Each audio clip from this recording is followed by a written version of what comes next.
So my daughter's 26 and she's now senior UX designer. So in design systems, working as a design system specialist at BT. So yeah, she's teaching me now.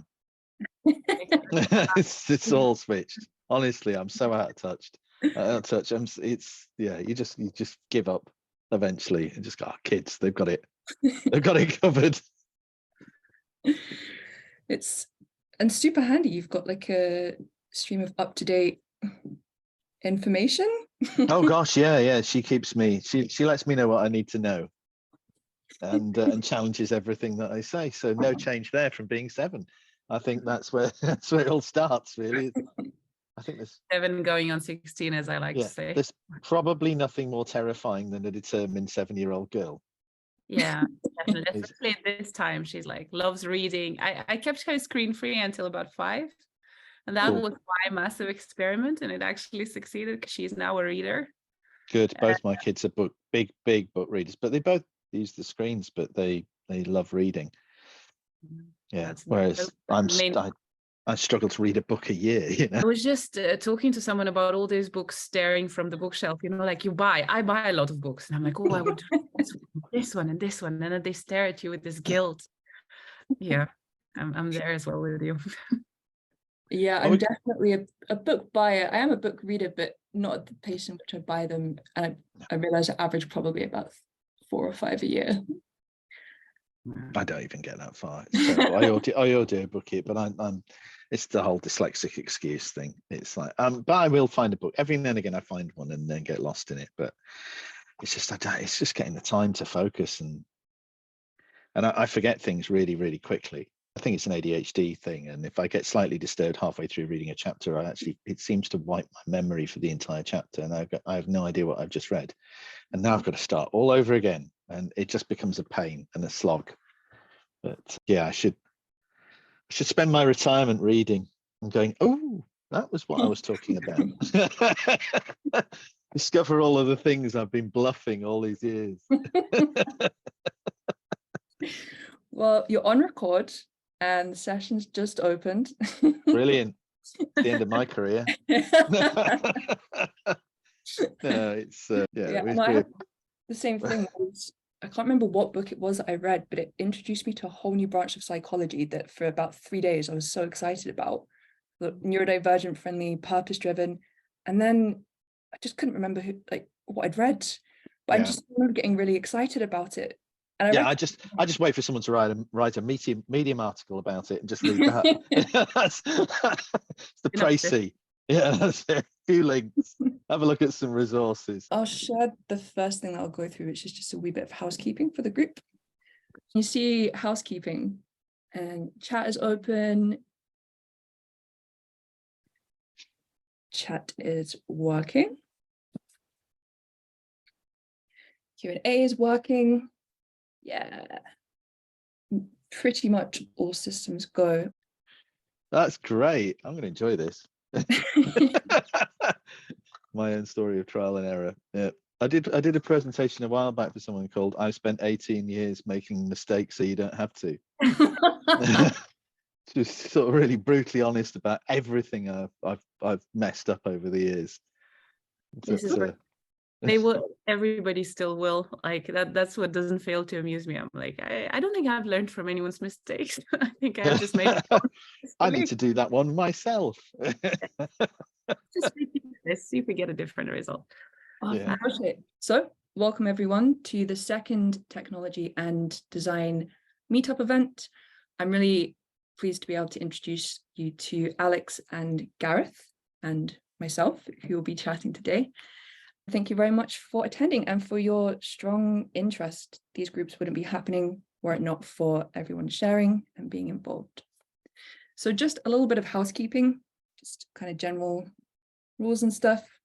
Chat is open. Want to make sure that everyone can talk to each other, share ideas, that kind of thing. So be kind and come from a perspective that everyone has good intentions and we're all here to learn from each other. Second one is it's super helpful for people if we're sharing experiences and knowledge. It's kind of sharing that awareness because there's going to be so many parts of inclusion that we won't understand or know about, and being able to share your experiences is really going to help us build a more inclusive environment, world, and also and building technology for everyone. Also, if there is a problem, please do speak up. If something has caused offense or something like that, it's a safe space. Please feel free to do that, and also ask questions in the Q&A. Feedback, I'll put a feedback form into the chat, and this is really valuable for getting your feedback and working out what type of events to be running next. And that's it. It's great to do it on the call, and I promise you it's very short because I have a very short attention span, so I couldn't get further than 5 questions. Fun. This can be a very serious space, and when I talk about fun, I don't mean completely making fun of everything, but there's a lot of humor and a lot of different characters, and so it is not, it's a Tuesday evening, everyone's coming to come. Remember, you can have fun as well and have a joke and a laugh as well, as long as we keep the intent of kindness in mind. Contributing, stuff in the chat, stuff in QA if you want to ask questions, that's ideal. I will be scoping the chat to pick up any questions. And the feedback form. 2 things as well. There is an event which is run by Aleks that is on inclusive design through lived experience. It's in person and it's going to be a panel discussion. So that should be really, really interesting. Very excited to be joining that. The second thing is the future of neurodiversity, a link I will also give. These are also just a couple of, she said, and then has future of ND. These are a couple of organizations that I would recommend. Again, none of these are contributing financially or anything like that. UX for Change is a fantastic organization to learn more about, what is the word, like really positive UX. We've done workshops with people who were pregnant refugees in transit, and we're coming up with designing solutions for that.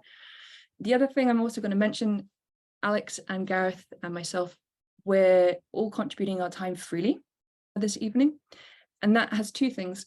One, generally, I'm going to call myself out here, it's important that people within the community get paid for their time. Of course, we want to make sure that everyone gets value from events and things like that.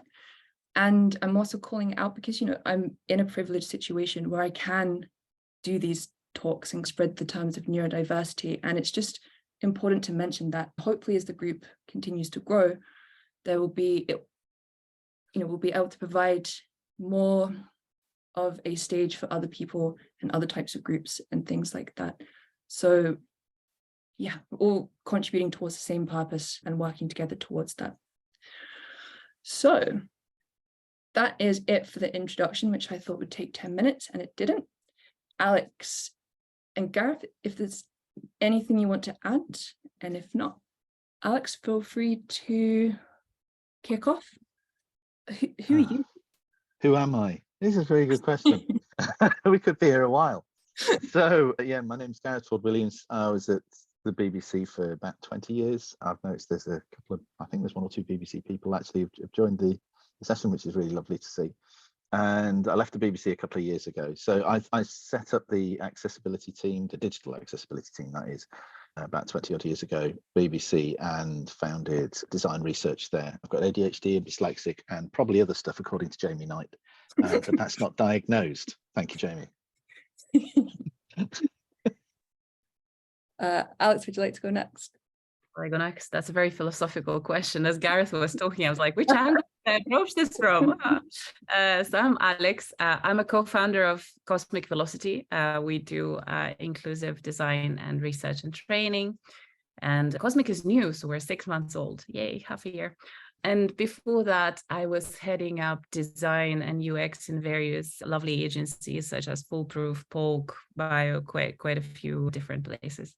I wandered into design really early, 20 years ago, and I started from like graphic design as a lot of us, but then I realized that I don't want to make another thing, and I've done product service systems design. So I'm a service designer by kind of first degree that I've studied in Milan. And so if there is anyone from Italy on the chat, that's always close to my heart. Yeah, and I'm just genuinely very interested in the space and have been working in the space both in work and outside of work in the space of inclusion. Amazing, thank you. And Ashley, now we've got into the philosophical route that's making me question that. My name is Ashley. I have been in the neurodiverse and design space for 10, 12 years, something like that. It started when I tried to build an autism simulation video game to teach myself enough about autism that I would be able to work out what needs people had. And through that process, despite having autistic family members, realized how little I really knew. I thought I was the expert at the age of 21, and it turned out I wasn't.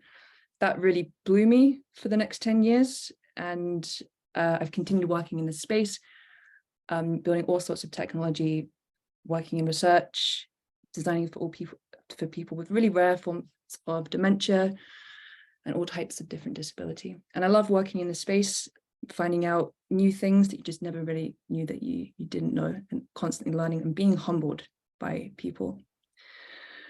And that's it. Aleks, would you like to kick? Hi, everyone. This is going to be very much a very personal story, and I'm going to try and tell you a lot of stories, and hopefully some of them will make sense and give some principles that I've discovered through this design journey. First and foremost, I would love to make some excuses. This is how I feel today, because like I just got back from holiday and it feels like I need to do 3 weeks of work in one. B, I'm waiting for my COVID test actually.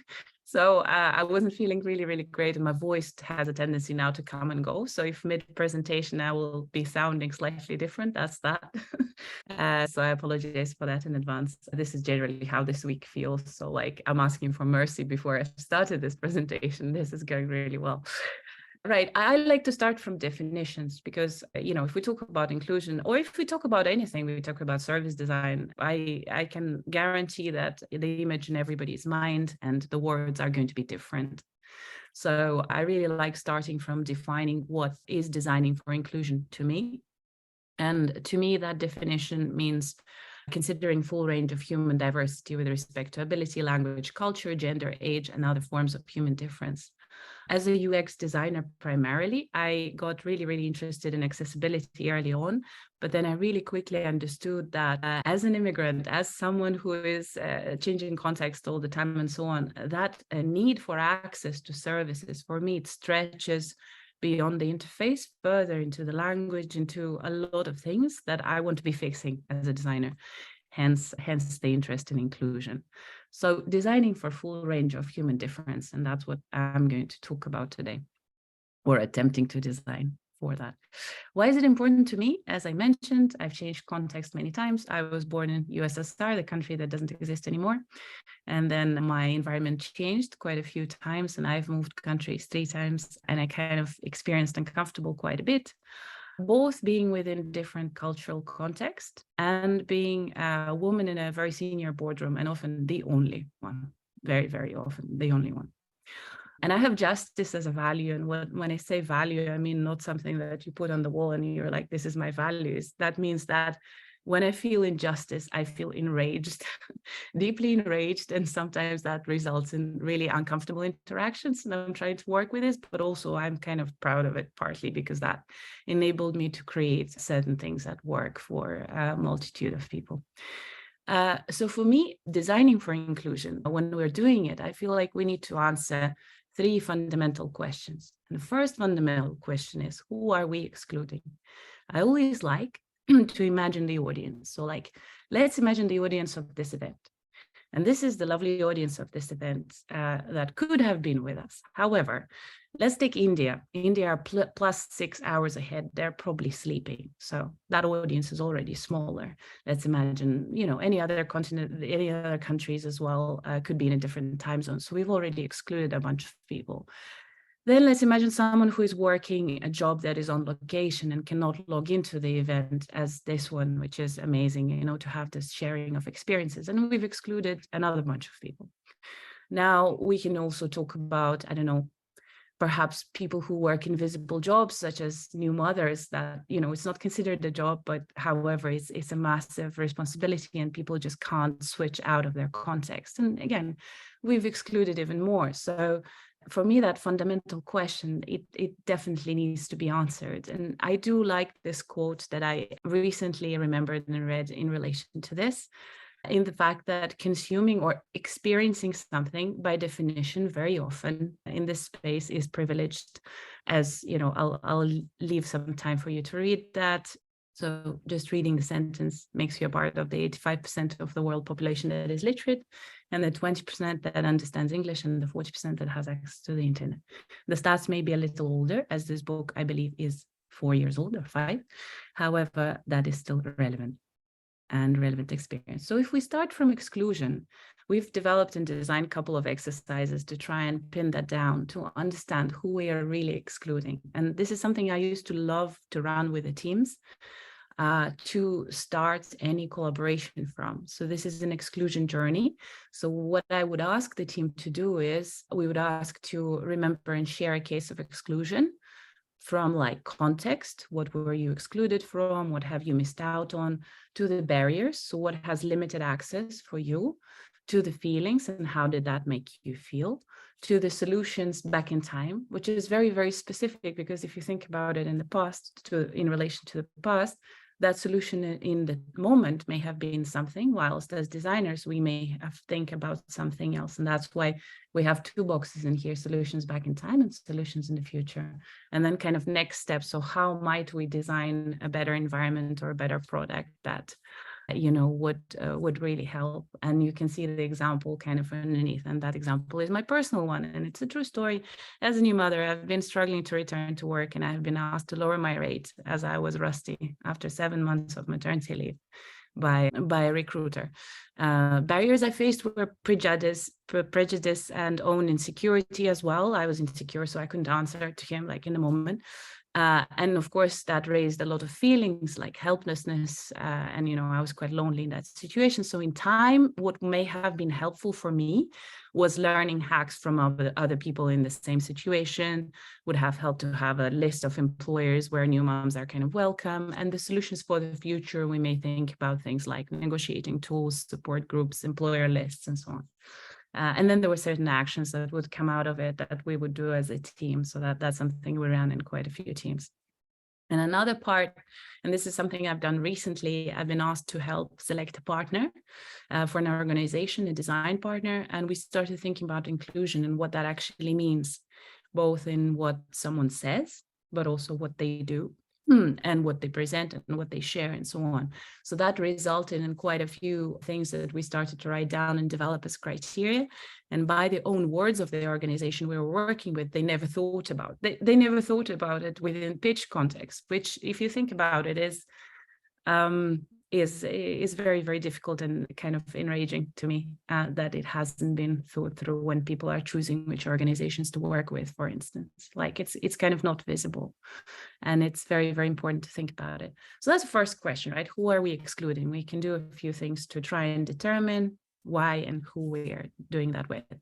Second one, how are we terraforming? And I love the word terraforming, and sci-fi people around the world will probably support that love. It's a hypothetical process of deliberately modifying kind of the environment to make it livable, but really livable. Some, from the word terra, obviously it's like Earth-like, but I like to think about it as kind of redesigning. So how are we redesigning the services, the products to become more inclusive? For me, the way I found works is using design skill set, and namely 3 core skills that we have really. So one being research and understanding what's going on and why and where it's happening. Mapping, so what's the as-is state of a product or a service. And co-designing, so with people who are excluded. So designing different solutions. And I'll talk about each of the 3 in a really brief manner. And I'm so sorry for talking at you. I would love for this to be more like talking with the audience. So please put your questions in the chat. And I'm hoping I'm not rushing. My voice is like this lowering. I'm hoping it's not going to leave. Right, so research, let's talk about research. So we've conducted kind of a meta study on inclusive research. So like, what does the inclusive research mean? So we asked people fundamentally 3 questions. Try and remember the worst research experience you've ever had, the best research experience you've ever had, and kind of what creativity means in that context. That was quite slightly different angle we used at the end. And we have surveyed and interviewed people from different groups, specifically breaking it out into 4 for the purpose of this research and for the recruitment that we then went out and done and collaborated with people for research for that. So we've talked to, and we have surveyed people with visual hearing impairments, motor adjustment needs, hidden and cognitive needs, and access needs. The specific difference I want to make here, with motor adjustment needs, we specifically asked for aids and different ways to use laptop and technology, and access needs were specific to mobility. So that was our sample. And in essence, we found a lot of things from that research. And there's a whole study, which is like over about 100 pages, which I'm not going to go through today, but I'm going to touch on the main principles. And then I'm going to talk about the game a little bit that we developed on the basis of it. So we found the importance of time is crucial when designing inclusively for all 4 groups, because time is something that can be, people being late, for instance, or not knowing certain things in advance and so on, can be really detrimental to certain groups. So like stretching that time or making it shorter, designing the time becomes very, very important in the context of research.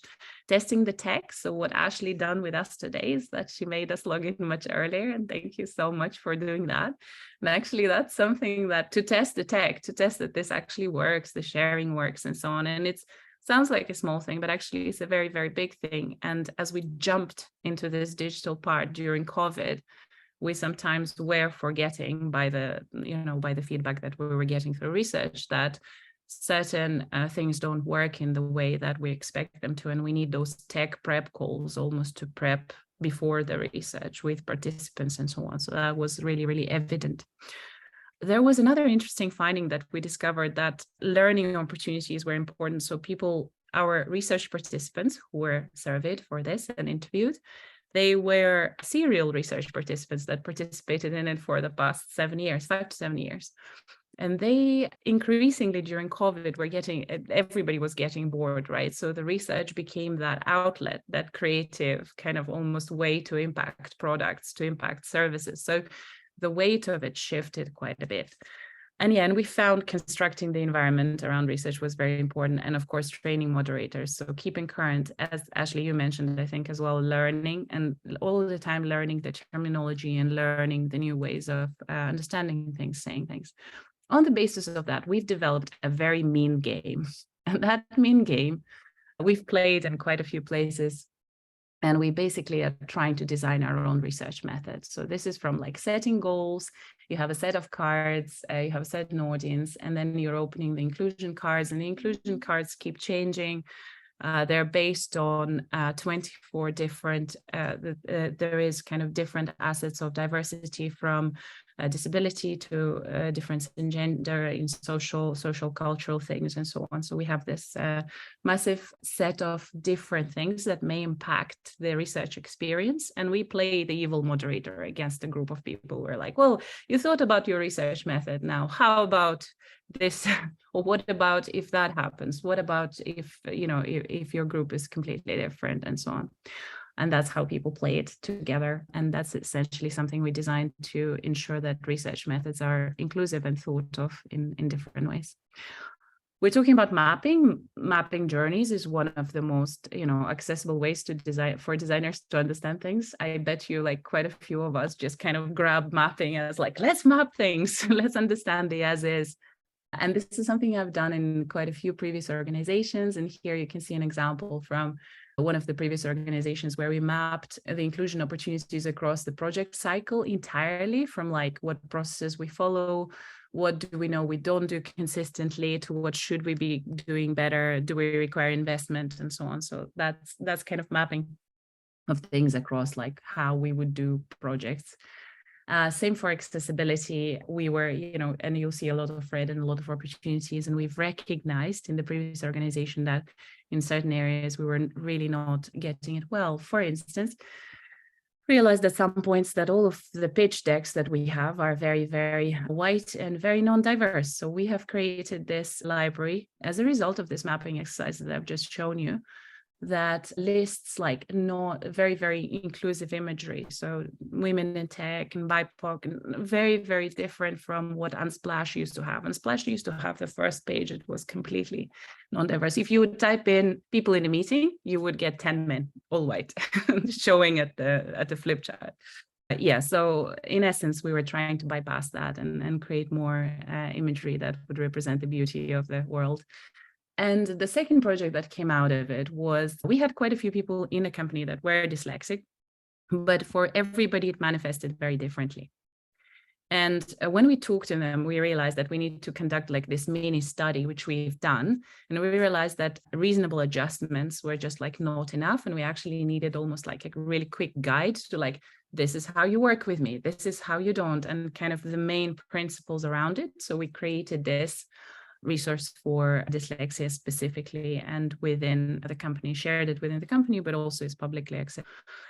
This story is a bit of a personal story. That's something we created a couple of years ago. My daughter is mixed race. She couldn't relate to Rapunzel much when she was growing up. And she was like, well, mommy, all the books that we have in school mostly are like, nothing looks like me. And essentially we've created out of this, but also looking around, I just didn't see enough of that literature, of different literature. And we created this platform, this really quick, it's an aggregator. Basically what it does, it pulls in all of it's kind of people driven, so people can submit books, and they are divided into different age groups and different aspects of diversity. So diverse families, diverse relationships, kind of different cultures and so on. So we've done all of the taxonomy, and we linked where we could, not to Amazon, to the independent BIPOC owned bookstores where we could. And that is still live, and it's working as a project. So a couple of those were company related, and a couple of those were just personal passion projects where you like see a gap and you're like, this is not acceptable, we should do something better. And that better resulted in those projects. So here we come to a third fundamental question, which is, who's responsible for change? And this is something, we talked about, who are we excluding? We talked about methods and, things that you could potentially do in projects, the skills that you could use as a designer to tackle that, barriers to entry for everyone. What I've learned is that more inclusive products, services, and environments, they definitely don't reside or are authored by HR, people in learning, or, necessarily a department. They don't come easy. That's for sure. Most of the stuff that you've seen was either kind of after hours, out of time, and a lot of passion into it. And they're also not yet designed. So there is a massive, every time you think about something, there is a massive gap in there that you could help and change and improve. This is one of the casing points. So we've designed this. I went on a mental health first aiders course to learn more about how to help navigate certain environments.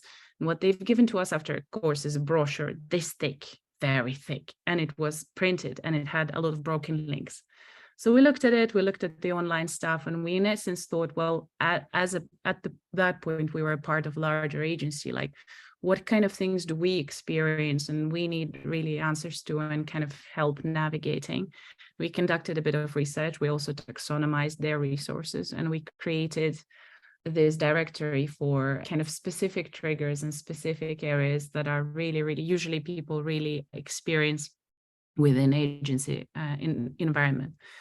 And that was kind of one example of authoring it kind of outside of the framework of what was expected, because it was just a kind of people learning training.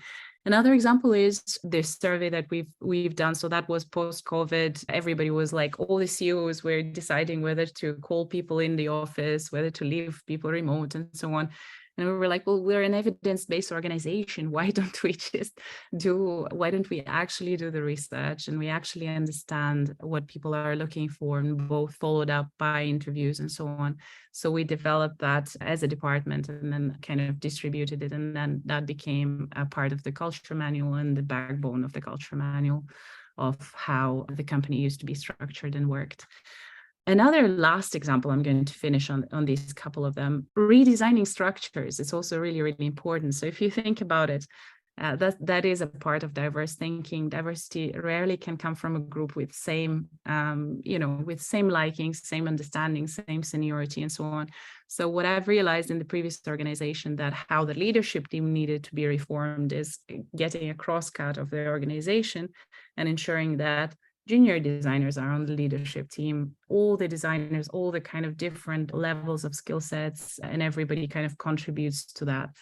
Initially, it was met with like, but how do I make decisions? And it's difficult, and it's in the beginning of the career. But then further we worked into the structure, further we understood that the diversity of thinking does come from diversity of perspectives. And that is something that we kind of stuck to. And when you will start doing this, and I'm sure a lot of you on this Zoom call and this event are passionate about it, you will meet a lot of resistance. And this is the real quotes, and it's not even the worst stuff that I was kind of encountering as we were doing a lot of the projects that I mentioned to you. So, from like, who signed this off to like, why do we need this? Who has paid for it? Why does it sit in design? Shouldn't someone else do it? But then there will be one that will make it all worth it. And I always say that, when there is that one and you know it and you've made a difference. And for me, that is design making a difference to human life. So for me, if you walk away with anything today, is that you can start making changes from wherever you are. And that was me. Thank you. Amazing, Aleks. Thank you so much. There's been a couple of questions in the chat. So we can do emojis and you're getting lots of hearts and claps. I did try and put my questions in the Q&A, but it turns out that because I host the Zoom call, I can't add questions. So I got excluded from the questions and then had to also put them into chat. And also I really love, by the way, the enabling juniors to be a part of, senior discussions and senior teams. There was very quickly before I go into my talk, there's a TED talk called How to Run a Company with Almost No Rules. But one of the things that they did was allow an empty seat on the director's board every week that any person in the organization could turn up to and be a part of. And that allowing not just diversity, but experience onto those teams is so important. Yeah, absolutely. And it's so difficult for traditional organizations to just go away from the pyramid structure of like, oh, no, all of our leadership team should be a certain thing. And it's a very, very difficult beginning, but then it's an amazing result as you can hear about the issues firsthand, for instance. So I think we can see my slides, hopefully. And Gareth, cool. So originally when I thought about doing a talk on neurodiversity and design, I said to Gareth, oh, by the way, what are you going to talk about so I can work out what I'm going to talk about, because it is quite a big space. And he said, I don't know, it's such a big space. And I thought, but you must be able to choose, this is my medium and hopefully the least interesting part of this talk. There's something in ADHD around thinking styles. So in 2016, Dr. Shah, she's quite well known in the research space for ADHD. She was doing research on creativity to understand whether or not people with ADHD were more creative than people who did not have ADHD. Now, what a lot of previous papers had found was that there was no variance, creativity levels were the same. However, what Shah found was that convergent creativity, which is your ability to bring information together into a thing, was not as strong in people with ADHD, but their divergent thinking, their ability to come up with new and novel ideas was amazing.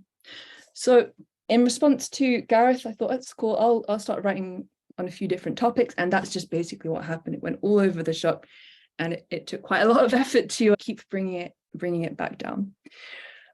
So this is one of the components of being aware of your neurodiverse groups, people will have different thinking styles. And if you're looking at balancing things such as focus groups, you might want to have, different types of personalities and neurodivergent people within those groups.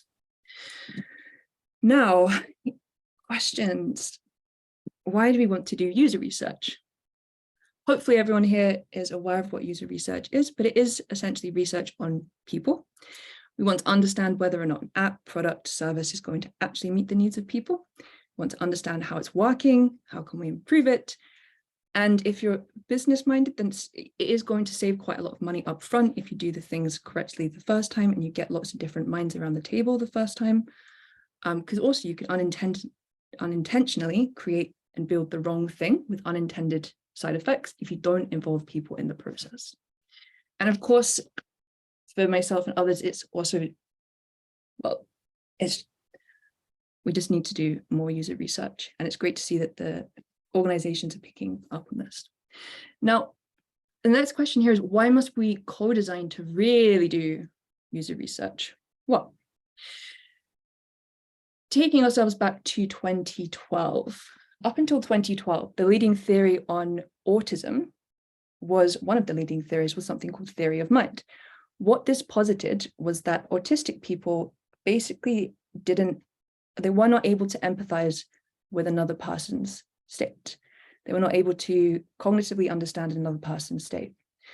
And eventually, Damien Milton in 2012, he was also an autistic researcher, he is an autistic researcher. Simon Baron-Cohen, who created the theory of mind deficit, is not autistic. But Damien Milton posited something called the double empathy problem.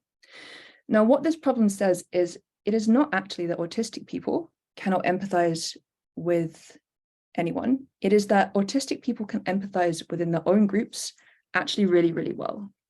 And neurotypical, air quote, or non-autistic people can also empathize with their group really, really well.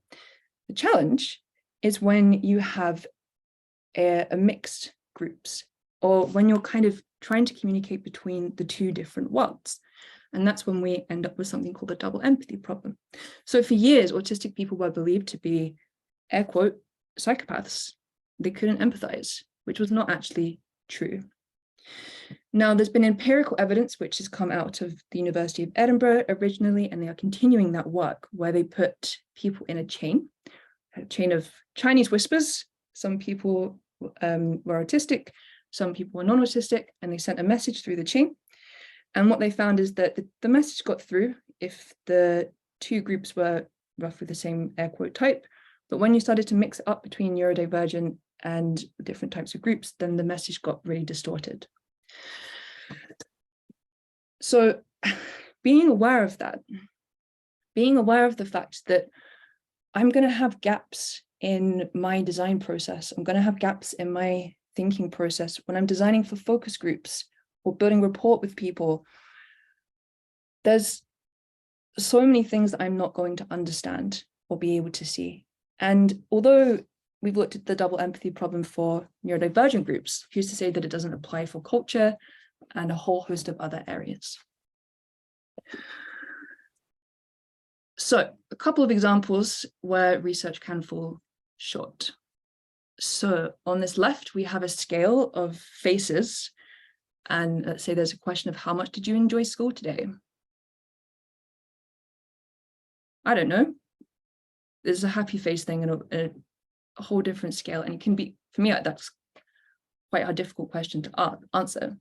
When it comes to scales, it becomes more apparent on a scale of 1 to 5, how happy are you? Well, 1 to me is going to be different to 1 to you, and 5 to another person is going to be different to 5 to another person. Research scales can be quite challenging for a few other reasons that I will go through, and there are other ways of alleviating that or not using them. Another example here is if I ask someone, what's your favorite color? I'm automatically assuming they've got a favorite color. And I've kind of joked for a while a little bit about this, maybe I don't have a favorite color, but I've got a favorite pattern, and you're missing out on that data, or I'm giving you the wrong response because I can't get off your research form until I answer with a color. And when I was actually asked this question 2 weeks ago by my friend, I went to say blue and I caught myself doing it and realized that that's absolutely not my favorite color. It's just I've got used to saying blue, and I had to actually check, and I realized I didn't actually have a favorite color. So when we're asking questions, we need to make sure that we're not leading with information. And again, this becomes the importance of co-creating and what things we aren't seeing when we're developing our research questions. And then we've got, of course, the thing around interpretation. I mean, is this emoji, is it constipated? Is it angry? And if we change the color of it, that could also change the meaning, and it can change the meaning depending on culture and not just the graphics itself. And I did have a chat with some people today about this, and we couldn't really align on which one it was. Although I did get several other icons back to indicate what constipated and angry should be. Another challenge that comes up a lot in research is ambiguous language. So if I ask, does exercise improve your mental health? Okay, well, what aspect of my mental health? Are you talking about anxiety, depression, association, and also what exercise? Does walking count? Does going up the stairs count? Is it archery? What constitutes an exercise? So questions are often quite ambiguous, and I'll get to that again in a second when I look at some mental health evaluations, which is actually this slide here. So the GAD, which is an anxiety and depression questionnaire, has these two questions, which are, as a neurodivergent person, quite problematic. One of those questions is, how often do you have trouble relaxing? Well, if you have ADHD, that's pretty much all the time. And then if another question is, how often are you restless? So restless that you find it hard to sit still? Well, I'm pretty sure that's probably in the DSM for ADHD, and this is a part of your question. So how do I answer? Well, when I tried to answer with something like 3.5, I got told off, and I was like, they asked me, is it 3 or 4? And I said, well, it's kind of between. I need a 3 or a 4. I thought, okay, I'll give you an answer. So I'm giving something random. And then the other thing I said to them is, how can I answer this question? It just doesn't make any sense if I've got ADHD. And so, of course, it means getting the wrong results for something around anxiety or depression. And again, it's why it's so important to really sense check questions, co-create, get feedback on them, and to just build awareness. You know, maybe there's certain things that we can't do, but having the awareness. Eventually, I came back to the doctor and said, okay, can we agree that this is going to be, how often do you have trouble relaxing, but more than normal, like more than average? And she said, yeah, that's what we'll do. And then I thought, oh, actually, I don't remember what my average is. So that didn't work either. Alexithymia, this is kind of continuing this theme around affect, which is emotions. Alexithymia is an interesting air quote condition, and it actually translates into no words for emotions. So alexithymia is a state in which it makes people difficult to be able to articulate their internal state. It can be quite prevalent for people who have experienced trauma, but it's also quite prevalent for the neurodivergent community. Now, whether or not that's correlation or causation is not quite clear. People can learn to numb out from their feelings and emotions. That can make it difficult to articulate, but maybe there's also that people don't have the language for their feelings. In Tibetan, there's something like 8 different words for the word happy. And so maybe there's a kind of lacking the language there, and therefore from being given words to articulate answers to research questions, it's automatically disadvantaging me to giving something closer to what is my true experience.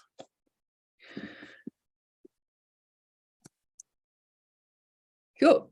So on that basis, when I was conducting research with young neurodivergent people and asking about their experience at school, I thought, oh, it's such a vast subject, and there's so many different feelings, and not even words for those, and young people's experiences with schools. So at first I thought, do I look at emojis? I've got this idea from someone called Dr. Dinah Murray. Now, Dr. Dinah Murray was an autistic researcher, advocate, has done a lot of amazing work. And she created something called Autemojis going back about 10 years ago, because she said that standard emojis just didn't really articulate and she couldn't relate to them.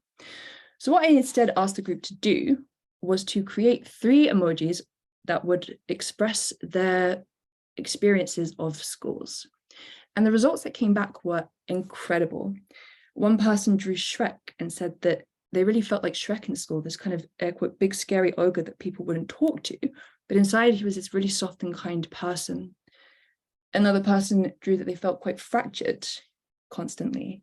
And it's, for another person here, it's tears of joy, confusion, happy, this constant simultaneous feelings of emotion at the same time. And so by using art, it created a much more in-depth ability to be able to get closer to people's kind of first-hand actual experiences. So let's not assume anything based on labels. It's very important. Everyone is unique. We're not necessarily our labels, might have some overlapping characteristics. And it's important, of course, to involve users. You know, if we're getting feedback or testing our data, even, you know, before we send out a questionnaire to 100 people, we should try and test it with 10. But if we don't know what we don't know, then if I'm sending out my questionnaire to 10 people and I look at it and think, yeah, I'm getting responses, people are giving me their favorite colors, and I haven't realized that actually there's a whole other section here or option. Often in surveys and questionnaires, I'll always add an additional add your own comments box, just in case the question hasn't worked or people want to add something else that they like. After involving users, that's great, of course, but then we need to look at co-creating that experience, because the difference between if I go and write a survey and go and ask Aleks and Gareth to give me feedback, I've already created the survey. I've kind of already created the dynamic. They are people who are giving me feedback and I'm a creator. Versus if we're co-creating something, then we're more on an equal level or equal playing field. And then, you know, people think I'm going a little bit over the top when I start saying things like co-create your co-creation process. But first of all, there's really good reasons for this. And one is that if you're working particularly with divergent groups, you don't know, you know, someone might use particular hand gestures that I might, as someone from the UK, find offensive and think that the person is being rude. But if I co-create a process with people from that group, I'll start to learn more about their culture and more about the things that I hadn't picked up on. And we can make sure that the process is inclusive for everyone. And things that can start to look like, so not writing questions for users, asking them to write them for you. And it's not just an ideal here, it really does save a lot of time when you can get things right the first time. It also builds your relationship with the groups in which you're working with, and that's really, really important. Examples as well, of course, it's just working with users to actually create the focus group process. It's a great study, which I'll put into the chat, and it was a group of autistic people with the Co-Production Collective creating therapy guidelines for neurodivergent people in therapy. But what they had some initial guidelines, which was, for example, don't talk to anyone about trauma because it could trigger off other people in the group. But what happened over time is people felt that they couldn't actually express themselves if they couldn't just talk a little bit about their firsthand experiences in therapy, for example. And so they iterated and updated and kept updating the process of the group until they were finally able to come up with guidelines for the group itself. And now, of course, those guidelines can be used in multiple different contexts. Once you've co-created the co-creation process, you can reuse these things. You're not spinning it up all the time, but it does really help with getting to a level of inclusion that's very important. And a final point here, and I think I've probably put this in quite randomly, when you are designing something, once you have something solid and concrete, that becomes a place where you can have shared experience. If I play you sound, we can all hear something potentially similar and have a discussion about it. We've got a shared point of our experience. And so even if we are having, let's say, something around the double empathy problem, we have something concrete that we can discuss. And from there, we can work out where our kind of differences and where our similarities are as well. And that's it. That was just the thought that I was going to leave people with. If 20% of people can't engage with your research or they're giving you incorrect answers, that's a lot of incorrect research that we are potentially having in our data samples, not to scare anyone who works in academia. Excellent. Thank you, everyone, for listening. And I'm going to pass it over to Gareth.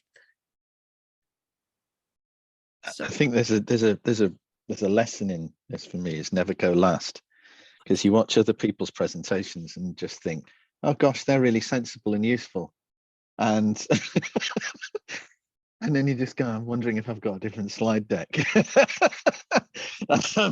So I'm going to try and follow what you two have just presented. It's absolutely brilliant, and I've been making lots of notes down here as well, and just things I want to pick up later. But anyway, let's see if I can share my screen and I don't make a complete hash of this, which could happen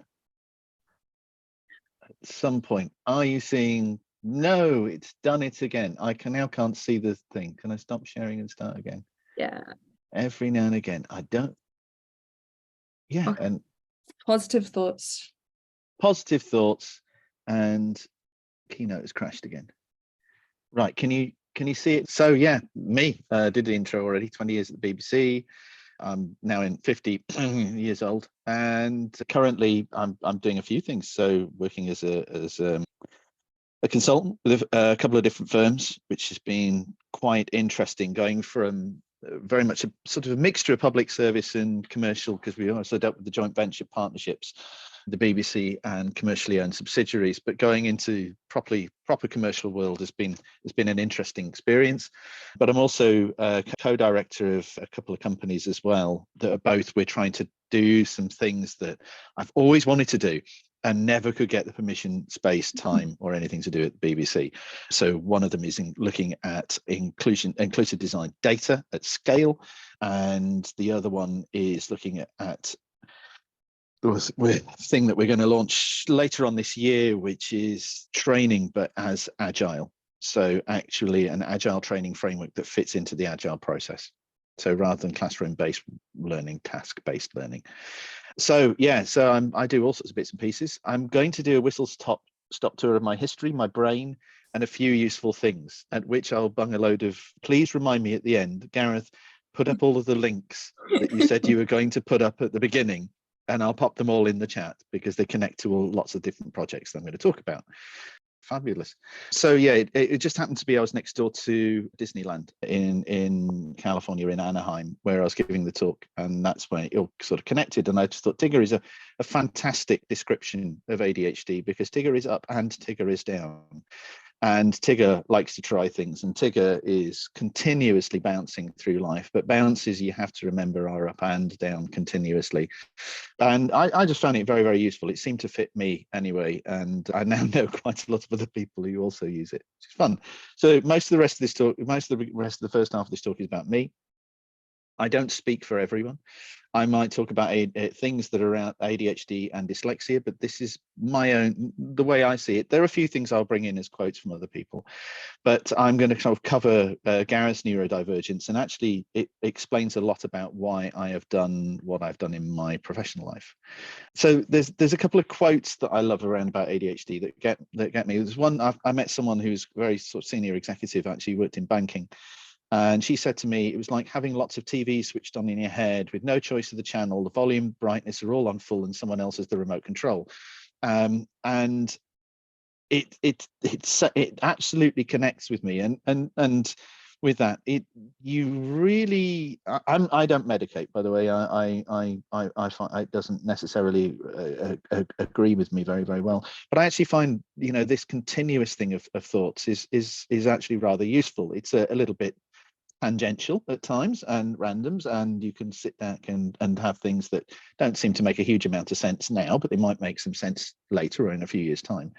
But it also connects. I remember there was a lovely quote from a parent I met who had a 5 or 6-year-old girl who has ADHD, and which is quite unusual for girls to be diagnosed so young. It's because so much of the benchmarking is done against the male experience of the condition. And she said to her mum one night, she said she couldn't sleep. And she said, how do I switch my thoughts off? To her mum. And she was like, how do I answer that? And I was like, you can't. This is the problem, is that it continuously goes and it's never ending. But after a while, I think, over the many 50 odd years of my life, I've kind of got used to this, and I find it actually become very, very useful. How my brain works, I have two modes. I'm either utterly obsessed with something or completely uninterested in it. I'm good at feigning interest at times, which is good. I get into things, but yeah, I have my things, my hyper focuses, and they're not always things that I necessarily choose. And sometimes I have to follow them to get to the end of them to be able to move on to something a little bit more sensible, which can create all sorts of problems with the finished result, you know, if it's particularly something that I'm not necessarily committed to.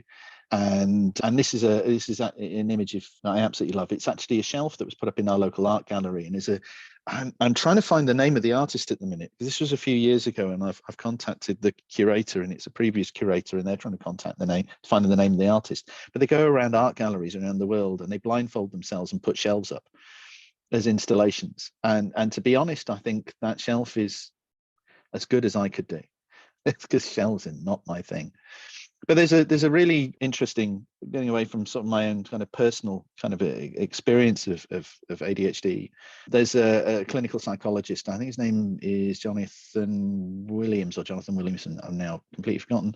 But he talks about the mind sweepers of life, and the way that it's kind of it beautifully thing is, you know, this image of, you know, sort of a nomadic people, and they may have come across this landscape for the first time, and someone asks the question, where is Gareth? And then we find out that Gareth's over there. But the thing is that they're also, you know, they're discussing the whole concept of whether lions were friendly or not, and this is fine for them to sit around the fire and discuss it, but it's not fine for Gareth to be over there, because the lions were over there as well. And we discover then that very, very quickly that lions are not friendly. And in some ways, having fewer inhibitions means that, you know, with the people that eat the berries to find out if the berries are poisonous, you know, there is the way that the psychologist put it, there is an evolutionary advantage of people who will just go and try it and just do it and experience it, and won't necessarily hold back from life's experiences. But I grew up in the 1970s. You know, I was born in the 60s, grew up in the 1970s. This is a tiny me. I think I'm about 3 years old, looking kind of not exactly very happy. But this was where I lived. Now, where I lived was, I see myself as having an incredibly privileged upbringing, because at the age of 2, my dad started as headmaster of a residential school for children who were all aphasic, many of which were autistic, and multiple other syndromes. I mean, we just had the mother load of syndromes in it. And all of these kids, these are some of them, these are some of my friends, and we all lived there. And we lived in a flat in the school, and these were all my friends that I played with after school. And, you know, kids are amazing, because it doesn't matter, you know, whether they speak the same language or not, or whether, you know, however, you know, whatever the communication barriers are, play is the most important thing. And they all find a way of playing. They find a way of communicating and getting around, because play is such a massive driver. And all of these kids had language disorders. All of them had perceptual disorders around language or communication issues. And they were struggling even in the special schools that they went to. So lots of authorities across the north of England, Midlands and Wales all sent them to Ewing, which is where they lived. Went home at the weekends. And I never realized actually what a massive advantage was that, because so many people I meet of my age group grew up not knowing anyone with any challenges, which is where I find that there's an empathy drop in places, because people have not had that experience of being with people who have communication or neurological differences. But I mean, I had my own, and I struggled at school. I love this image of me sitting at the Central Intelligence Agency, CIA table at the CSUN, because, you know, every single, I came bottom of my year at school. I'm kind of quite proud of it, in a really weird, reverse snobbish kind of way. But, you know, I came last. I failed everything, because the way that I learned was not the way that I was taught. And, you know, every single one of my school reports started off with Gareth is a nice boy, but, and then the list. And even back in the 1970s, I mean, this is the way it worked. You know, there was, I remember age 7 in our school, we had a table called the thick table, and it was called that by the teachers. And all the kids who couldn't learn sat there. We all played with Lego, and all the other kids had to do maths. To be quite frank, I think I won. We had a great time. And but it's problematic shaking that kind of thing. So instead, what I ended up doing was drawing, because words were massively difficult for me, and art was something. I apologize. There's a lot of pictures of me in this. I've never realized how many pictures of me I put in a slide deck before. But this is a little self-portrait I did, I think, when I was about 18 years old. I had a lot of hair then. But I went to art school. Art was the only thing that I could kind of connect with. And I found that in some ways then this connected with the way that I thought. And it actually gave me the grounding in what I do now. And not only, we do bits and pieces of, sort of the craft skill of actually, drawing itself for 5 years. But the thing that it taught you, we were incredibly valuable. It taught you to think divergently. I mean, the thing when you're doing an art degree is nobody gives you a problem. You have to go and find the route yourself. Literally, they say, here is your space. And we're going to come back in 3 months and see how you're getting on. And there is no structure. And it helped me ask questions. If you couldn't ask questions at that point, you probably left the course. A member of the accessibility team who is neurodivergent himself, and he's autistic. And he said to me one day, he said he really likes working for me, but he said, because you're really good at asking questions. He said, and I'm really good at finding answers. But if it wasn't for someone like you, I wouldn't have anything to answer. And we found that, the pair of us working together was incredibly good, because I constantly part and I constantly ask why, and I constantly want to know what's behind stuff. And and I get wrapped up in ideas and thoughts and find divergent thinkers with my convergent brain. I find I have an incredibly good working relationship.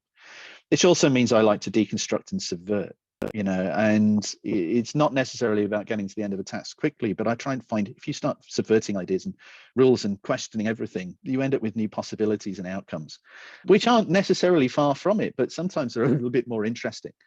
And there's one thing is just copy the horse, but then subvert the copying the horse, I think, is a really good one.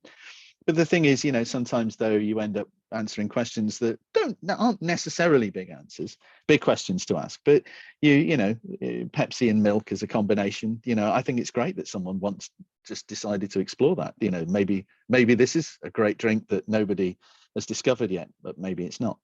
But selection and rejection of ideas, which is what fine art is all about, is being able to, throw the things away quickly and move on to the next things where I want. So I left art college, decided to cut my hair and have a sensible job because I had to, because I was now a dad. Went to work in a big advertising agency, and then one day someone said, "You talk a lot, go and talk to the clients." And then I ended up actually landing a load of work from the first client I spoke to. And then brought in another client, and then they said, why don't you go and do that as a job? Is go and get us clients, go and talk about design to people. I ended up leaving that agency, and I even subverted the HR process of getting my next job, because I wasn't very good at filling in forms and going through these. So I made an advert and I mailed it. This is back in the late 90s. So I mailed this and faxed it to about 200 agencies that I kind of like the look of around the country. And this is within a load of actual genuine adverts that I ripped out the back of a magazine. I loved the top one, but I decided to subvert the process. I got so many job offers off this, it was ridiculous, and interviews, and people wanted to see, and I didn't have to fill in any forms, and I hadn't had to go around that. And 5 years after I sent this out, I was still getting phone calls off it. And sometimes it means that I think sometimes, breaking things down and trying things out that are new kind of get you where you want. And then I joined the BBC. I actually ended up in between that as a director at an agency for about 2.5 years. But then I joined the BBC in 2003 with the rather bizarre job title of Brand Manager North. I ended up becoming a brand manager. I'm sure I talked my way into that one, but I did. I think I was the only brand manager North the BBC ever had. And I looked after all of the regional and landmark content that was coming out of the north of England. And within that, it became my sort of big introduction into sort of research and numbers. And we were doing a lot of research. We had to. We were brand managers, and I was also running a creative team to make TV trails and doing all sorts of bits and pieces. But and we were looking at reach and share and emotional response. And through those kind of things, it was actually those conversations that the conversation about digital accessibility came about. And I think it was a conversation I had outside a lift with the senior manager, who I didn't know ran bbc.co.uk at the time, when I pointed out that I thought the BBC homepage was actually a window onto the politics of the organisation and had nothing to do with human need. And somehow he turned it into my problem.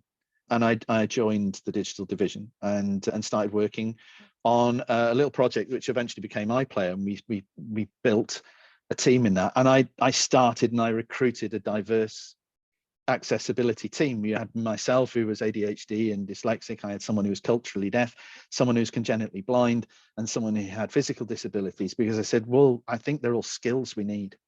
And within the team, as well as having two very, very skilled engineers, and one of them was a user researcher. One of them was a broadcast engineer and the other one was a front end engineer. And, you know, so we had the skills and we had that starting point. And this was about 2003. But I started to realize very, very quickly that, you know, UX design and accessibility were not the same thing, even though, I mean, WCAG 1 and all its shortcomings was, and the way that people were thinking about it were, you know, WCAG was the answer to, you know, an inclusive experience, but it's not. It's legal experience design. I always cut this bit off of the to give you an L instead of the U, and it was there more to keep lawyers happy. And it's full of sensible things that can be used as, you know, approach, but it didn't really sit very well with me. And then I kind of got into, you know, and particularly, and it ignored neurodivergence and cognitive needs within that. And then I was asked to write the requirements for UView. And this is where we really started looking at cognitive design, as in, you know, cognitively diverse, inclusive design. And we started dealing with things like making sure that within the core interface, we were, you know, whatever was in focus, everything else that was related was brought forwards with it, not to the degree that it was at the same focus as the thing that was in focus, but you started using a version of the pop-out effect, and then you'd move to something else and everything else would change. So you always knew what the related information was on the page and where you could go and where you couldn't, and what wasn't related to the thing that you're focusing in. We also gave a super high contrast version of it, someone who wants everything, but we found with a lot of users, particularly those with cognitive difficulties, the incredibly high contrast thing was just overwhelming, and there was no guidance to it. And we started looking at fonts and that's where we started dealing with, you know, understanding what were the shortcomings in the common knowledge around fonts. And, you know, obviously my background in sort of design anyway, I love this image by David Bailey. I think it was great. It was done for an exhibition on Comic Sans down in London. But a lot of it, you know, people were using anecdotes as data, which, you know, and data is not the plural of anecdote, which is, you know, is always a good saying. And we started, you know, trying to find who was doing some research into font accessibility. And I ended up talking to FSME, who were working with MenCap. We did a digital version of that, and that became the core interface. And they were doing testing with people who were readers who had, you know, learning difficulties. And it was a really fascinating piece of work. But then I ended up back at the BBC because the Olympics were coming, and started bringing some of this thinking back in, and we kind of reignited the accessibility team. And then we were given the task of dealing with the 2012 Olympics, which led on to the mobile accessibility guidelines, which I always like to say we're 6 years ahead of WCAG 2.1. And we started within these is thinking more holistically about needs, and the cognitive needs were built into the design of the guidelines. And so there are way ahead of COGA. We were thinking about this from a cognitive accessibility perspective, because even understanding what we were doing within iPlayer, you know, something that Kevin Carey, who left my team to become the chairman of the RNIB, he was an amazing engineer, but he just said, you know, it's the same for me and you. He said, I listen to things, I can't remember any further than 5 things backwards. So I might listen to 20 or 30 headings on a page, but I've no idea, I cannot map the structure in my head because I can't remember them all and their relationships between. And cognitive design is as much apart from, you know, his barrier as you know, sort of the structural challenges. And we took those further as well, because we also at the same time were building the games accessibility guidelines for the BBC, which were the first one a publisher ever did, which then morphed with the work, because it was Ian Hamilton who was at the BBC at the time, and if you know him, he's like sort of the god of games accessibility. And then he left the BBC, and I worked with him. I had real privilege of working with him on gamesaccessibilityguidelines.com, which was, we then started bringing out things within themes, and I think was the first time anyone did any sort of particular guidance around cognitive that was called out.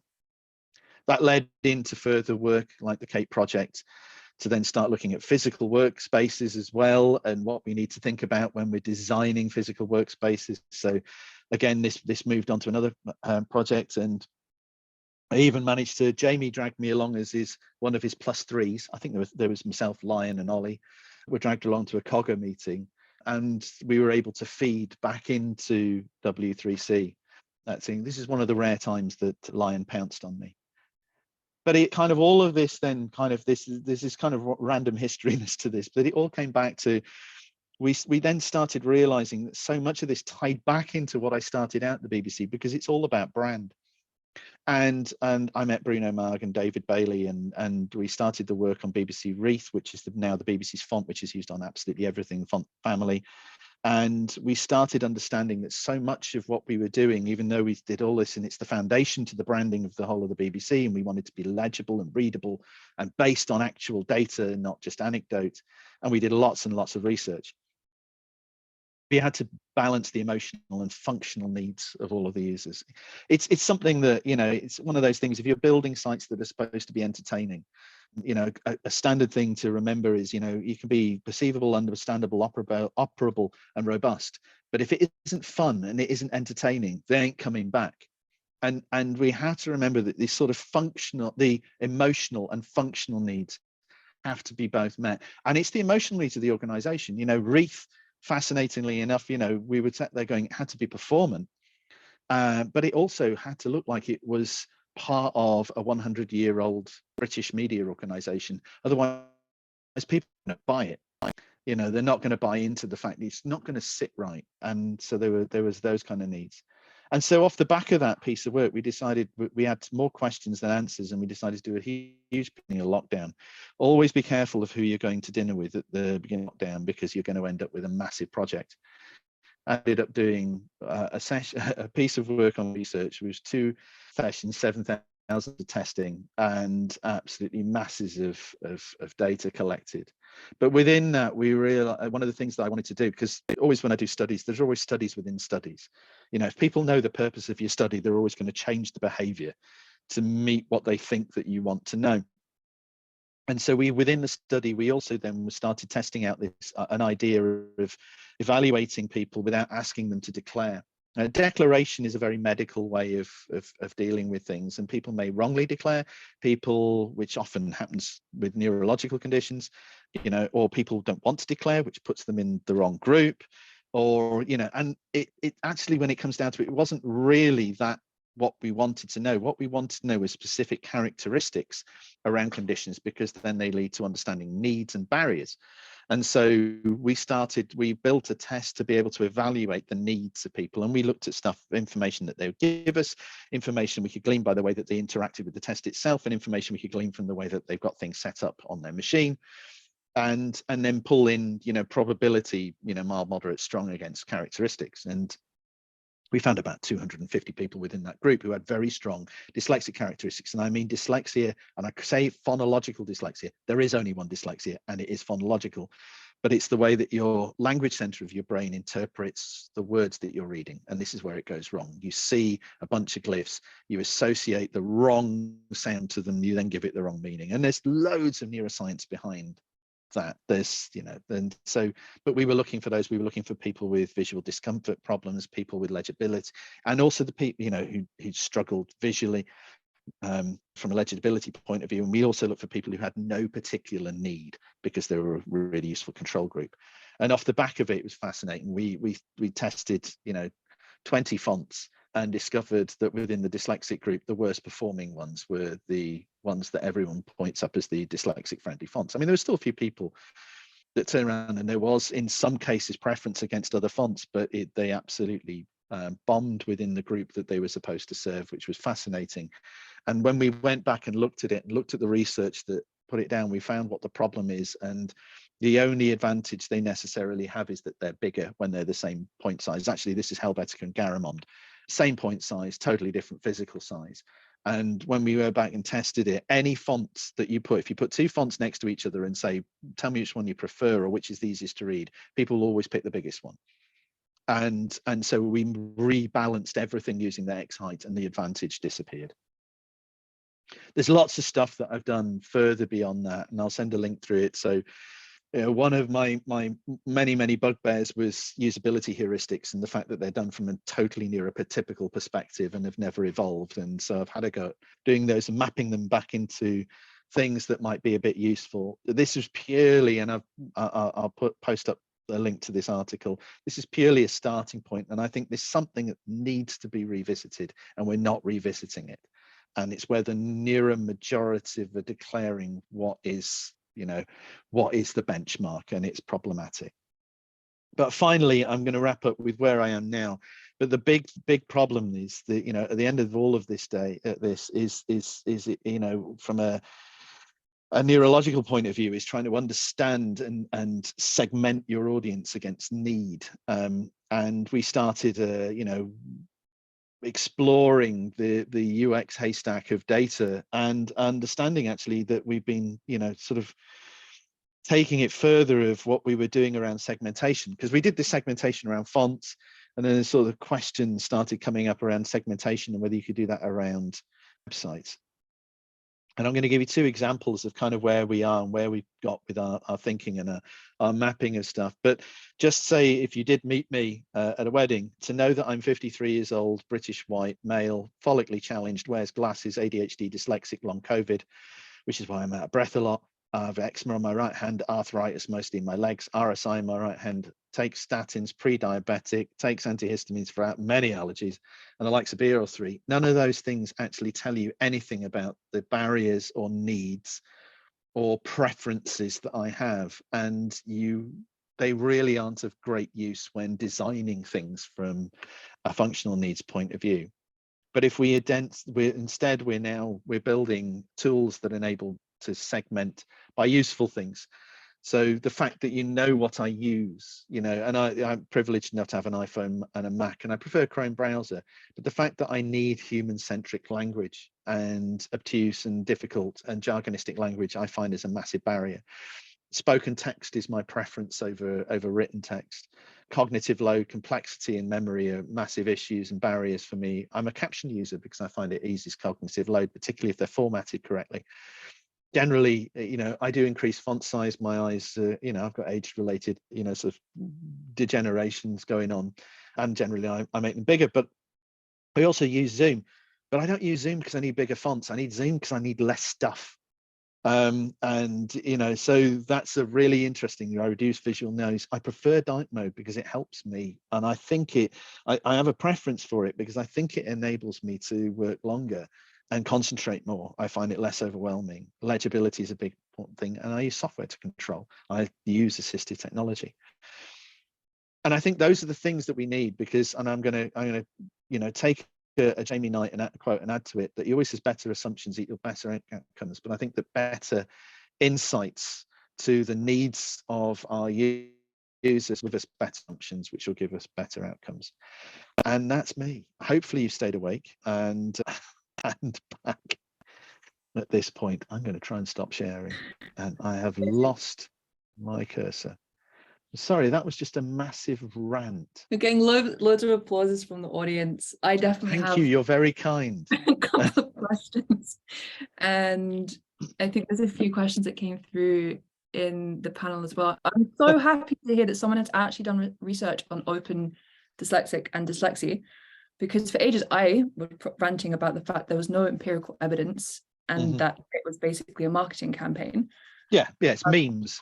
It's and people see memes that say thing is good, but it's the same with a lot of snake oil. It's and I think it was designed with the best intentions, but they didn't actually. It was designed and then they tried to prove it afterwards, and it's an idea. It's a theory. It's a it's nothing that's based on any data. And then they showed it their mate. I'm going to call them Colin. I don't know what they were called, but I think they showed it someone who's dyslexic that they knew, and they went, "Oh yeah, I quite like that," because of course they would do, their friend.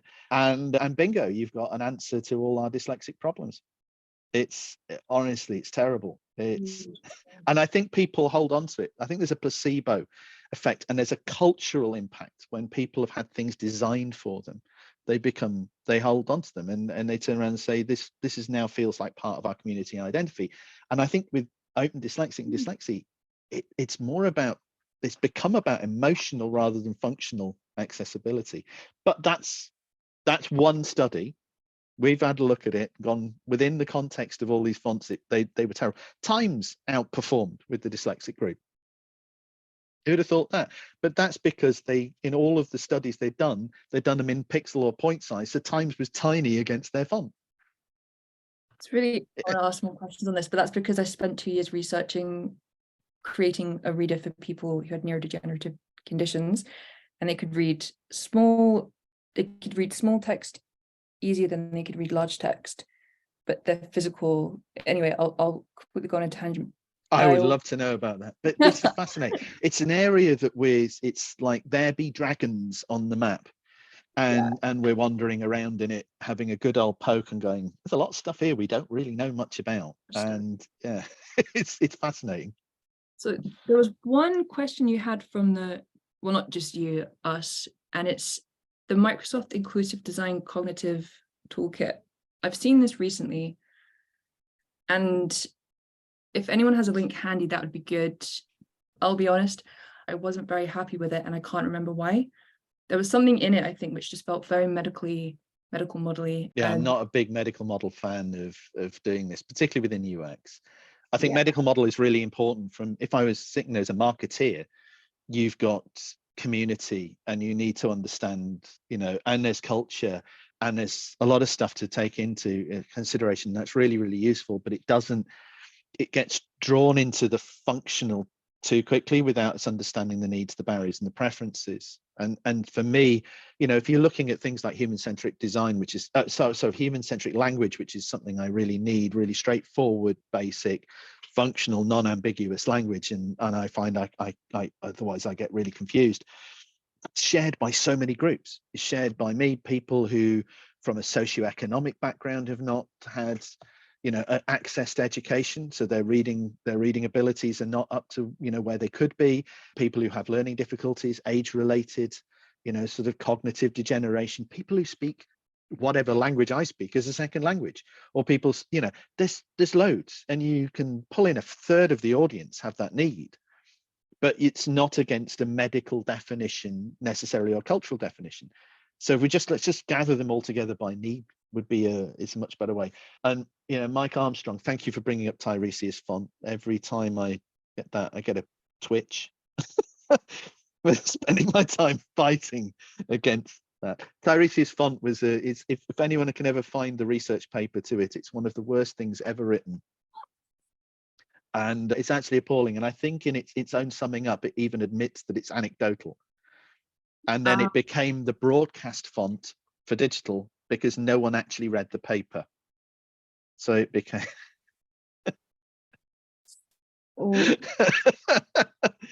absolutely terrible. Absolutely terrible. Something there which I thought was quite interesting, and there was 2 things that came up in your talk there. So one was, I actually wrote here, like, labels don't tell you the needs. The other thing that came to mind, there's something interesting here as well, which is when I'm looking at cognitive design, because if working memory, again though, here's the quote, it's like generally is impaired broadly within ADHD, like it is actually that word general. I think I've just answered my own question. I was about to say, I completely agree, labels don't tell you your needs, and then I was like, but then what about the cognitive design? And answered my own question as a Yeah, I'll keep looking at the chat. Bionic font, no research behind it, it's all anecdote. They're calling it, they're saying that it follows sort of eye movement, and it's what are they called now? Is it saccades? I've forgotten the word for it, where you move. It does that, but that's usually if you look at eye tracking studies, all readers, when they get to a certain level of comfort, hit it about 7 characters, and it's not to the beginning of a word or the middle of a word, or it's just roughly every 7 characters. You take in the peripheral and your brain fills in the rest, and you go into a flow of reading. Whereas bionic reading says it does that, but for some reason then just bolds up the front. And I think it's the pop-out effect. I think there's a novelty aspect of it because no one has studied the long term. So the brains get bored really quickly. You show a brain something it's never seen before, and it fixates on it. And this is novel. But no one has turned around and say, if you read that, does this, how long does this effect last for? Is it just one of those where it's like sparks and whistles for a short amount of time, or is there actually any benefit of it? And there's no evidence either way. And Miles as well, I think there's an interesting thing you've talked about, the whole thing around it's not about dyslexic readers. It's about people struggling with things moving, and that's against a condition called Erlen's syndrome. And so it should be called Erlensi. It's because it's around a particular, and you're not necessarily have dyslexia to have Erlen syndrome either, but they're the people who struggle with, you know, things like when people describe rivers of white, or people just, you know, need colors to try and pull the contrast down, or go into a specific spectrum because they struggle with processing. That's a separate condition. Some people with dyslexia have it, some people without dyslexia have it. When you have it, when you've got dyslexia, it's a compounded issue. So, you know, there are dual things in there, but yeah, it's wrongly named in that aspect, and that needs more research. People need to pull some data together around Erlen's and rerun a load of evaluation against it to see if it works. But it's certainly not a dyslexic font within that. Interesting. Welcome back, Aleks, by the way. I see you're a young person. Oh, sorry, Aleks. I'm just going off on a massive rant now. I'm going to shut up for a minute. There's a point you raised there around like when you're reading what's the long-term effects, and like learning has always been one of those ones for me. And like, what is actually, like, how much do I actually retain the thing? And that comes up quite a lot, actually, when people tell me, as you say, here's this new shiny thing to fix something, change something. Although when I use the word fix and change, something in your story, Gareth, which maybe no one has said, which is like slightly Steve Jobs-ish. You were really good at that thing, so I'm just going to go and do that thing. And you've got like some font stuff going in there with the art and that kind of divergent thing, and it just reminded me a lot of Steve Jobs was excluded and got encouraged to, for example, study calligraphy. And often the things in my life have been the things where I've struggled, but then it's been accepted. So at university, I was told not to do an autism 3D simulation because you need a whole team for that, silly. But I couldn't choose my project. So I needed a thing to help me choose my project ultimately. And then that led to the creation of a whole simulation. But it was having a supervisor who would support that instead of saying, don't do that, or you're really talkative, be quiet. And said, you're talkative, go talk to clients. Let's use that. Accept it. It was just, I think I've been actually quite fortunate in a lot of those aspects. I think I'm really glad I did a fine art degree, because it taught you to think on your own. No one sets anything. Well, the fine art degree I did, no one gave you a brief. There was no brief. I had 5 years without a brief working in an art college, and no one told me what to do. And they just came along and said, right, tell us about the thing that you're doing and why you're doing it. And you had to learn to not only justify what you're doing, but find a question that's interesting in the first place. Find something of a route to go down, and just indulge. And if it goes wrong, then that's fine. Back up, go a different direction. There's no failure in that way. You know, you're not marked against that. You're marked against your thought processes, not marked against your end result. And I thoroughly enjoyed that. And having, you know, managers who've told me to, you know, seek forgiveness rather than approval. It's well, all right then, you know, you're going to regret that. And off I go in my own sweet way. And I think particularly, you know, if you're off, as long as you're doing what you're supposed to be doing, if you're going off and doing other stuff and exploring things and being kind of proactive and positive and supportive within it, people rarely stop you. I might have a little bit of a grumble, but then they just go away. It's like